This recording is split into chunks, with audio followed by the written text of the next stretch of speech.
এরা হইতেছে দুইজন আমার দেবর। দুলাভাই কিন্তু আমার সেই ভালো লাগছে। খবরদার এই দিকে তাকান যাইবো না, আশেপাশেগুলোর দিকে তাকাইতে পারো।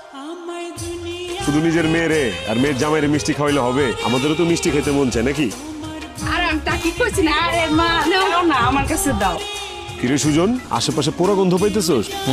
কলিজা পোড়া গন্ধ পাইতেছি। এই বেটা হুশ করে কথা কবি। কাইটটা ছিঁড়ে একদম লবণ মরিচ লাগাই। তোরা এমন করে কথা বলতেছিস কেন? মেহমানরা আসছে, এদের সাথে ভালোভাবে ব্যবহার করতে হবে, ঠিক আছে? একদম বাজে হয়ে কথা বলবে না, ঠিক আছে? বুঝতেছি না, ভাইটারে কি এই বাড়িতে বিয়া করা ভুল করলাম নাকি? হ্যাঁ, কোনো অসুবিধা নেই চন্দু, কয়দিন তো থাকবো না, দেখবি বান্দর নাচ কারে কয়।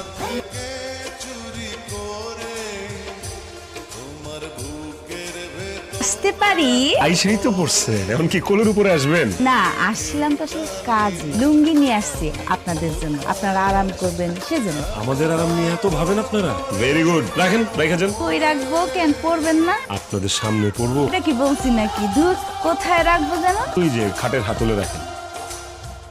কি সুন্দর আতিথিয়তা, লুঙ্গি পরি না? ওই লুঙ্গিতে হাত দিবি না। কেন? ওই লুঙ্গিতে বিলাই চিমটি দেয়া আছে। তুমি কেমনে জানলা? কথার স্টাইল একটু বুঝে দিতেছে যে এখানে একটা ঘাপলা আছে। লুঙ্গি পরবি তো, আরাম করবি তো, তুই লুঙ্গি আনস না। এলো খেলা তো মাত্র শুরু। কি রে, এখনো প্যান্ট পরে আসছিস? প্যান্ট খোল, লুঙ্গি পরবো। হ্যাঁ।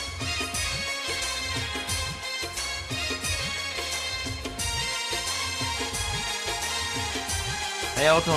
ভাই আমার অনেক জোরে বাথরুম পাইছে, তুমি চলো। এই বেটা, খাওয়ানোর সময় হুঁশ থাকে না? প্লিজ একটু চলো না প্লিজ।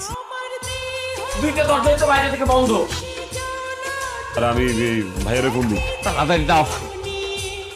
ভাইয়া বোধহয় সাইলেন্ট করে ঘুমাইতেছে। এখন আমি কি করবো, আমার আর সহ্য হচ্ছে না। আমি বুঝছি, এই কাজটা ওই তিন পেতনির কাজ। বেআইসা, পেতনির নাম নিতে না নিতেই পেতনি হাজির। এই পেতনি কইতাছেন কারে? ম্যাম প্লিজ দরজাটা খুলে দেন না, আমার খুব জোরে বাথরুম পাইছে। এখন তো দরজা খোলা যাবে না, সকাল পর্যন্ত অপেক্ষা করতে হবে। বেশাব, এক কাজ কর, তুই এইখানেই কইরা দে, তাহলে যাদের বাড়ি ঘর ওগুলি পরিষ্কার করা লাগবো।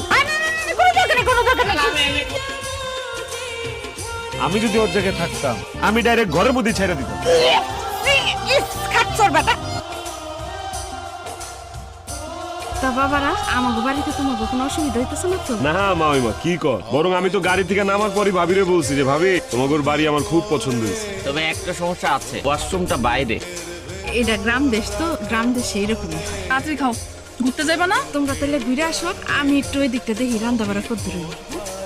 কানে কানে কথা কয় কানার বউ। হ্যাঁ দেখা যাবো কার বউ কানা। অভিশাপ দিলাম আপনার বউই কানা হবে। আপনি হয়ে যান না আমার বউ। শুনেন, শকুনের দয় গরু মরে না। সেটা দেখা যাবে না, এখন একটু তাড়াতাড়ি মুড়িটা খান, আপনাদেরকে গ্যারাম দেখাইতে নিয়ে যাবে। গাম দেখাইতে লয়ে যাবার বেচ্চা বেচ্চা দিবেন না তো? ইস কি শখ, আপনারা কিনবো কাটায়।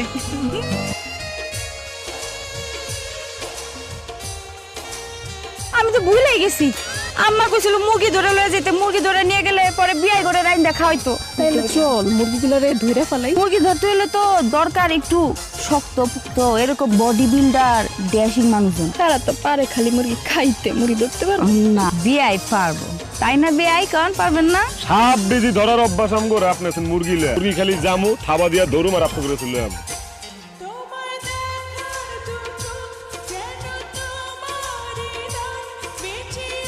তোরা গাড়া আমার মুরগি ধরতেছস?